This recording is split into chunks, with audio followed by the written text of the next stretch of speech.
Jagdish Goyal YouTube channel भक्ति 24 our पर आपका स्वागत करता हूँ।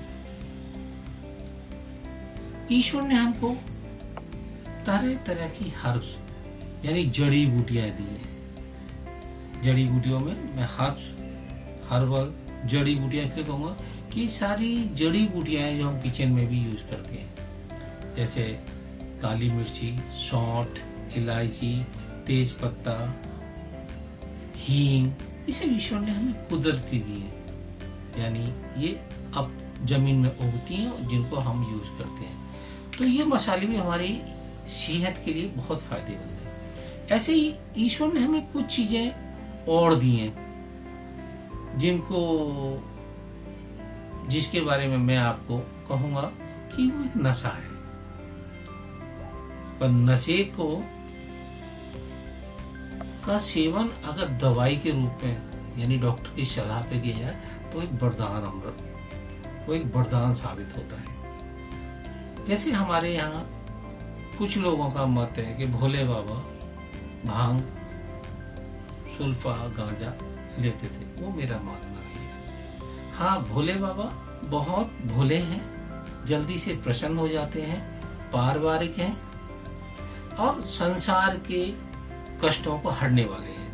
हाँ, जब समुद्र मंथन हो रहा था तब उन्होंने विष पिया था, जब समुद्र में से विष निकला था उसको उन्होंने पिया था, वो भी संसार की भलाई के लिए। तो लोगों का अपना अपना मत है कि भोले बाबा नशा करते हैं, पर मैं इसमें नहीं मानता। तो ऐसे ही प्रकृति ने हमको एक और पौधा दिया, भांग का पौधा। अगर हम भांग को दवा के तौर पे लें तो उससे बढ़िया कोई चीज नहीं।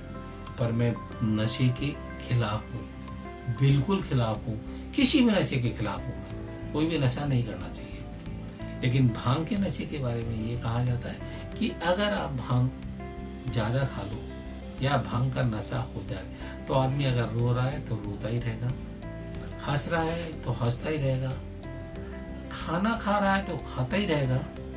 यानी मेरा मानना यह है कि उसका दिमाग के ऊपर से कंट्रोल हट जाता है। इसलिए भांग का नशा बहुत खराब है, भांग को नहीं खाना चाहिए।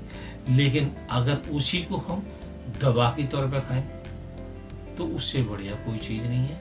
तो आज मैं भांग के गुणों के बारे में बात करूंगा आपसे। भांग को दवा के तौर पे बात करूंगा कि आयुर्वेदिक में हमारे वैद्य भांग को बहुत अच्छा यूज करते हैं। तो चलिए आज हम बात करते हैं कुछ भांग के गुणों के बारे में। यदि किसी को निरंतर सिर दर्द रहता है तो भांग की पत्तियों के रस का अर्क बनाकर कान में 2-3 बूंद डाल दें, सिर दर्द धीरे धीरे खत्म हो जाएगा और जड़ से खत्म हो जाएगा।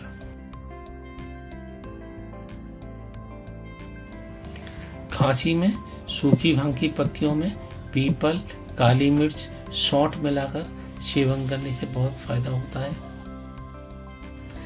मानसिक रोगियों को यदि 125 मिलीग्राम भांग में 62 मिलीग्राम हींग मिलाकर दिया जाए तो उनके लिए फायदेमंद होता है। 125 मिलीग्राम भांग, 2 मिलीग्राम काली मिर्च और 2 ग्राम मिश्री को मिलाकर खाने से दमा रोग की समस्या में आराम मिलता है। इसके अलावा भांग को जलाकर उसके धुएं को सूंघने से दमा की समस्या में लाभ मिलता है। यदि किसी को भूख बढ़ानी है तो सही मात्रा में भांग का सेवन करने से भूख बढ़ सकती है, लेकिन इसके लिए आप किसी वैद्य या डॉक्टर की सलाह लें।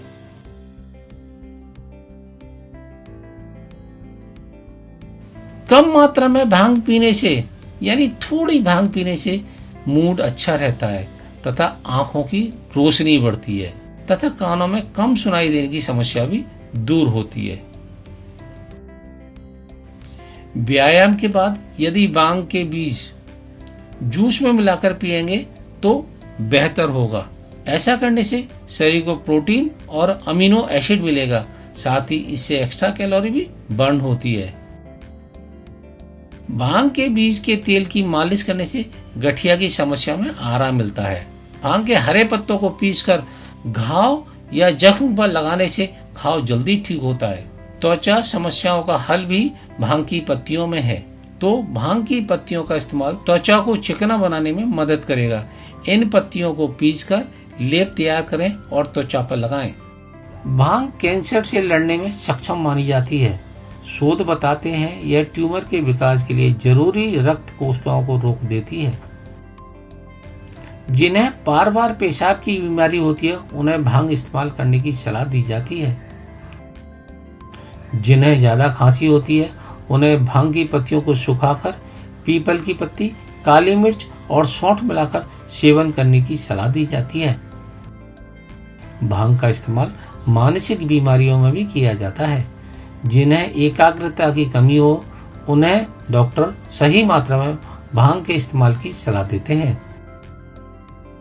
भांग के बीज को भून लें और पीस लें। उस पाउडर को 1 चम्मच रोज सेवन करेंगे तो नपुंसकता और शारीरिक क्षमता का विकास होता है। आशा करता हूँ ये मेरी वीडियो आपको पसंद आएगी, पर आप लोगों से एक शिकायत है। मैं शिकायत कर सकता हूँ, आदेश नहीं दे सकता, कि मेरे चैनल को लाइक और सब्सक्राइब जरूर किया करें और मेरी वीडियो को अपने यार दोस्तों में, बहन भाइयों में, माता पिता के पास शेयर करा करें।